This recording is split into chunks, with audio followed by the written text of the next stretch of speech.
Hello students, तो last lecture में हम लोगों ने रियल नंबर और कॉम्प्लेक्स नंबर पढ़ लिया था। ठीक है, रियल नंबर एक बार रिवीजन कर लेते हैं हम लोग। ठीक है, तो रियल नंबर क्या थी? रियल नंबर को हम लोगों ने आर से रिप्रेजेंट किया था। ठीक है, और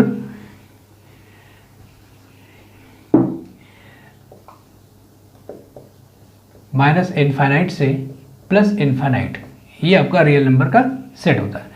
ये ओपन इंटरवल है। ठीक है, हम लोगों ने इंटरवल के बारे में भी डिस्कस किया था। ठीक है, और ये है आपकी रियल लाइन, माइनस इनफाइनाइट से plus infinite, that is a real line. 0 1 2 dash dash -1 -2 dash dash. Okay,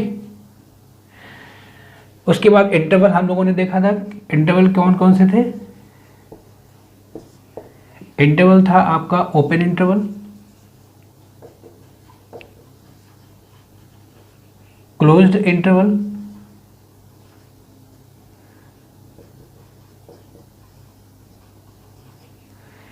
closed interval,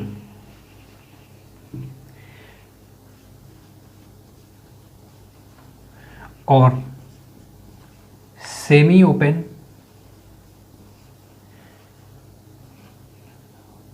semi open या सेमी क्लोज्ड। ओपन इंटरवल को हम लोगों ने इससे दिखाया था, ए से बी। अगर x belongs to a, b, तो दैट इम्प्लाइज x की वैल्यू a से बड़ी और b से छोटी होगी, मीन्स x की वैल्यू a और b के बीच में होगी।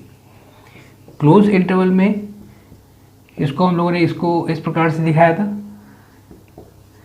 ओपन इंटरवल में ये वाला ब्रैकेट यूज करेंगे और क्लोज इंटरवल में ये वाला ब्रैकेट यूज करेंगे। If x belongs to close interval a, b, तो x की वैल्यू a और b के बीच में तो होगी ही, साथ में a और b के बराबर भी होगी। ठीक है, और सेमी ओपन या सेमी क्लोज को हम लोगों ने कुछ इस प्रकार से दिखाया था। ठीक है, या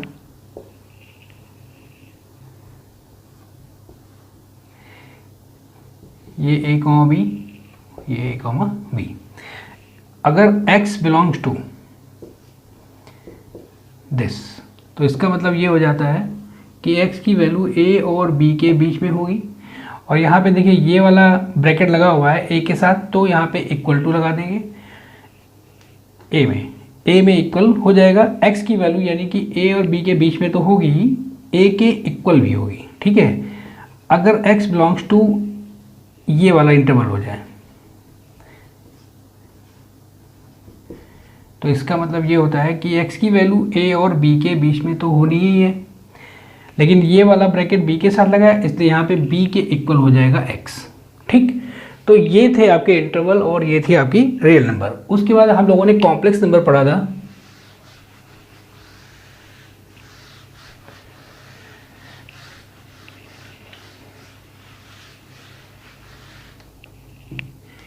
कॉम्प्लेक्स नंबर को हम लोगों ने c से रिप्रेजेंट किया था।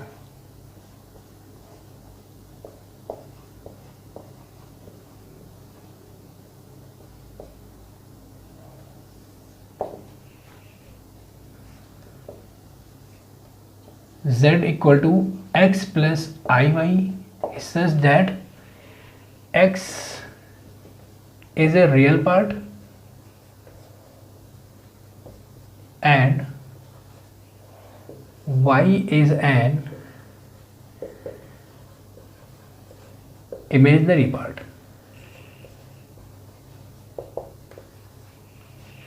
ठीक है, अगर हमें कॉम्प्लेक्स नंबर को किसी प्लेन पे दिखाना है तो वो ये था, ये एक्स एक्सिस, ये वाई एक्सिस। ठीक है, यहाँ पे ये आपका O है, ओरिजिन, x आपका एक्स एक्सिस है। ठीक है, इसको हम लोग बोलते हैं रियल एक्सिस, और ये आपकी वाई एक्सिस यहाँ पे इमेजिनरी एक्सिस होगी।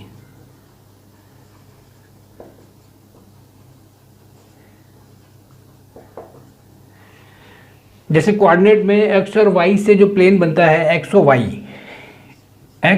ओ वाई प्लेन,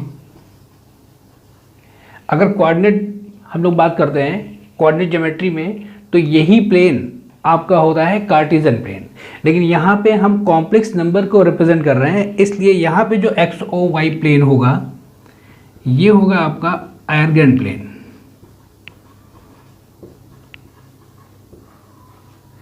आर्गन प्लेन, ठीक है, ये आपका 0 0 हो जाएगा। अगर हमें किसी कॉम्प्लेक्स नंबर को रिप्रेजेंट करना है, जैसे पी है आपका पॉइंट जिसका कोऑर्डिनेट है एक्स कोमा वाई, ठीक है, इसको हम इससे मिला देते हैं, तो OP एक कॉम्प्लेक्स नंबर की तरह बिहेव करेगी। OP एक आपका कॉम्प्लेक्स नंबर होगा, ठीक है, ये आपका x हो गया और ये आपका y हो गया, ये मान लेते हैं थीटा। तो OP एक कॉम्प्लेक्स नंबर होगी जिसे हम z से दिखाएंगे, z equal to x plus i y, ये x, तो ये आपका हो जाएगा आई वाई, यानी ये z इक्वल टू आपका आ गया x plus i Y. Okay, तो ये 90 डिग्री होगा। OAP, इस पॉइंट को हमने A माना था। इन राइट एंगल ट्रायंगल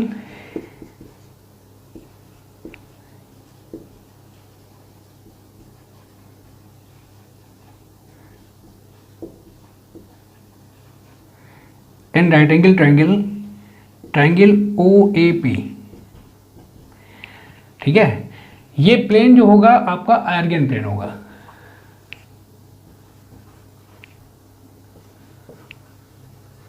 ठीक, और I जो था, जैसे x प्लस आई वाई हम लोगों ने लिखा यहाँ पे I, तो I को हम लोगों ने पढ़ा था आयोटा।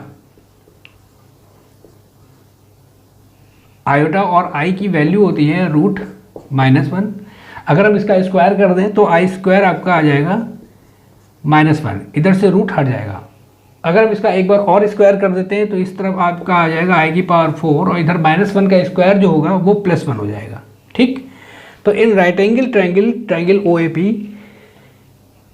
ये बेस हो जाएगा, ये परपेंडिकुलर हो जाएगा और ये हाइपोटेनस हो जाएगा, यानी OP square equal to OA square plus AP square.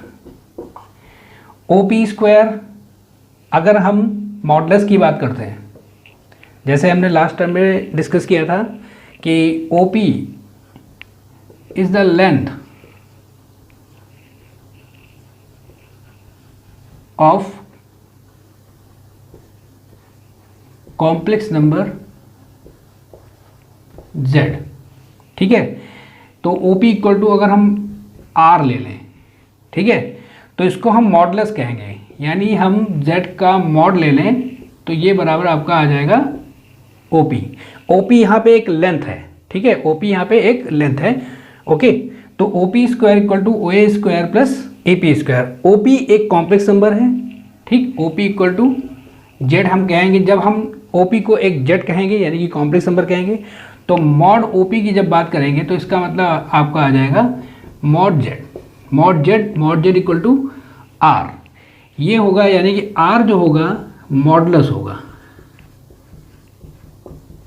ठीक, ओके, अब देखिए OP square equal to OA square plus AP square. OA square मतलब एक्स स्क्वायर और AP स्क्वायर मतलब वाई स्क्वायर और OP स्क्वायर मतलब R स्क्वायर, यानी दो तरफ अगर हम स्क्वायर रूट ले लें तो क्या आ जाएगा, रूट में x square plus y square, तो यानी R बराबर आपका आ गया √x square plus y square. Means यहाँ पे भी लिख लेते हैं जरा, R इक्वल टू आपका आ गया x square plus y square, दोनों तरफ स्क्वायर रूट लेने पर R इक्वल टू आपका आ गया √x square plus y square. ठीक है, यहाँ पे देखिए x is a real part, x को हम लोगों ने लिखा था RE ऑफ Z का रियल पार्ट, Z यहाँ पे क्या है, कॉम्प्लेक्स नंबर है, और y को हम लोगों ने लिखा था IMZ। RE से मतलब real part of Z and IM से मतलब इमेजिनरी पार्ट ऑफ Z। तो R इक्वल टू यहाँ पे हम लिख सकते हैं REZ का स्क्वायर प्लस IMZ का स्क्वायर, ये आपका आ गया modulus of complex number Z। ठीक, अब अगर हमें इसमें आर्गुमेंट चाहिए यानी कि थीटा, तो in right angle triangle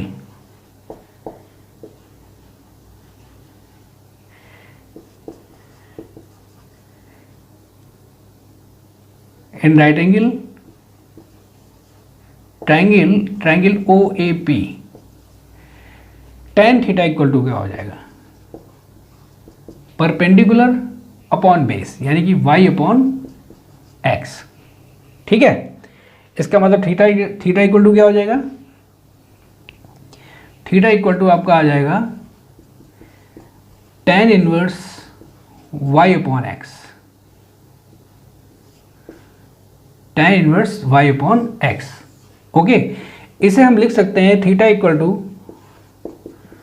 tan inverse, अब देखिए y क्या है, इमेजिनरी पार्ट हो जाएगा यानी कि आई एम जेड, और x क्या हो जाएगा आपका, रियल पार्ट हो जाएगा यानी कि आर ई जेड। ठीक, ये हम लोगों ने लास्ट टर्म में पढ़ लिया था। तो थीटा को हम लोगों ने कहा था आर्गुमेंट, इसको हम लोग पढ़ते हैं argument of complex number z।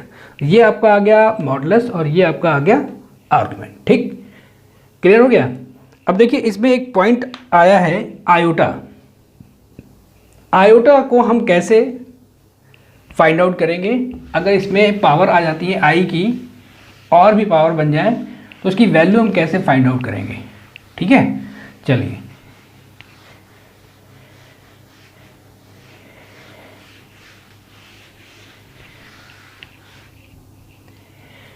देखिए,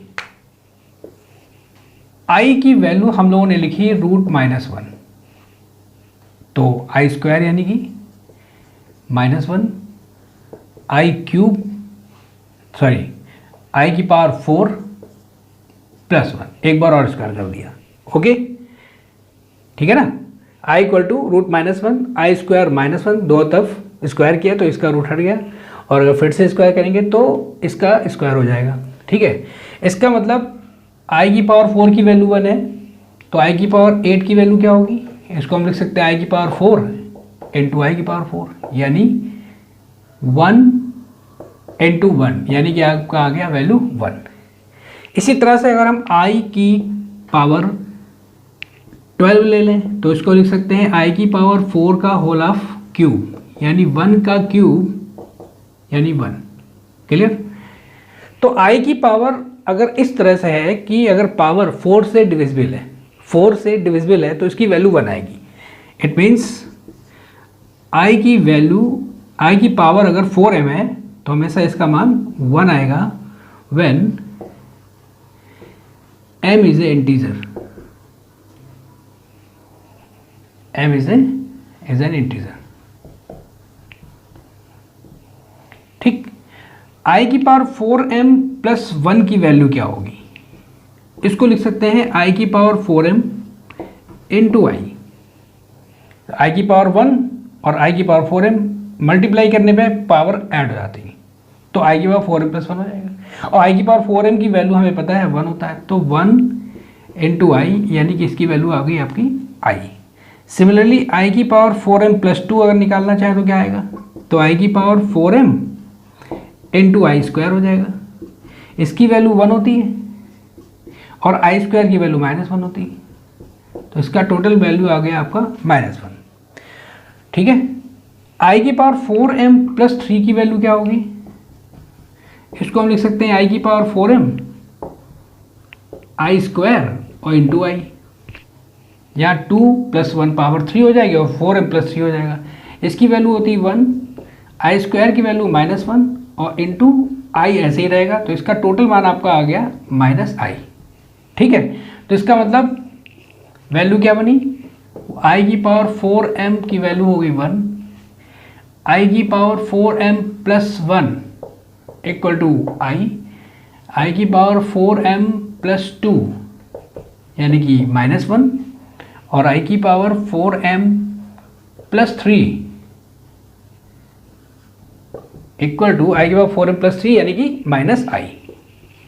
क्लियर। तो ये आपकी आई की पावर हो गया, और यहाँ पे 3 से ज़्यादा नहीं हो सकता है क्योंकि 4 से हम जब भी डिवाइड करेंगे तो मैक्सिमम रिमाइंडर 3 आएगा। ठीक, चलिए जरा इसका एक दो क्वेश्चन करते हैं तो क्लियर हो जाएगा।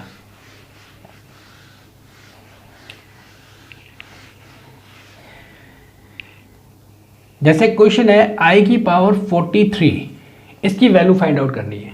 चलिए देखते हैं। तो इसमें हम क्या करते हैं, 4 से डिवाइड कर देते हैं। तो 40 प्लस 3 यानी ये आपका आ गया i की पावर 40 इंटू आई क्यूब, ठीक है ना, क्योंकि 40 प्लस 3 और 40 क्या है वो 4 से कट सकता है। इसको लिख सकते हैं i की पावर 4 की होल पावर 10। आई क्यूब को लिख सकते हैं आई स्क्वायर इंटू आई, इसकी वैल्यू हो गई 1, आई स्क्वायर की वैल्यू हो गई -1 इंटू आई, यानी टोटल वैल्यू आपकी आ गई -i। सिमिलरली आई की पावर 52, इसकी वैल्यू क्या होगी, इसको हम लिख सकते हैं आई की पावर 4 की होल पावर 13, 13 4 या 52। तो ये आपका आ जाएगा आई की पावर 4 की वैल्यू 1 हो गई, 1 की पावर 13 यानी इक्वल टू 1। सिमिलरली आई की पावर 71 की वैल्यू क्या होगी, तो इसको हम लिखेंगे आई की पावर, अब 4 से अगर 71 में डिवाइड करते हैं, ठीक है, तो 71 में जब डिवाइड करेंगे तो 68 आपका डिविजिबल होता है, और प्लस 3 लिख लेते हैं।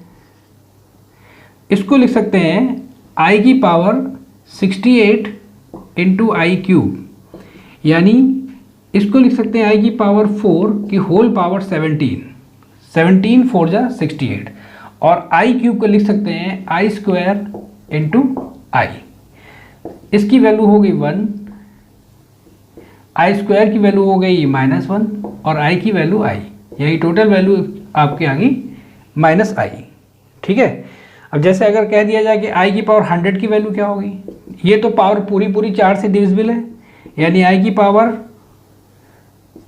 4 की होल पावर 25, यानी 1 की पावर 25 यानी कि 1, और अगर i की पावर हम 22 लिख दें, इसकी वैल्यू क्या होगी, तो उसको लिख सकते हैं i की पावर 20 क्यों लिखा, 20 इसलिए क्योंकि 20 4 से डिविजिबल है, तो i की पावर 20 इंटू आई स्क्वायर, यानी ये हो गया आपका i की पावर 20 को लिख सकते हैं i की पावर 4 की पावर 5 इंटू आई स्क्वायर की वैल्यू -1, इसका मान 1 हो जाएगा, i की पावर 4 का मान 1 इंटू -1 यानी इक्वल टू -1, ठीक है। तो ये आपको आयोटा समझ में आ गया। आयोटा की कोई भी पावर हो हम उसकी वैल्यू फाइंड आउट कर सकते हैं, ठीक है। तो ये आपका हो गया कॉम्प्लेक्स नंबर और आयोटा के बारे में, ठीक है।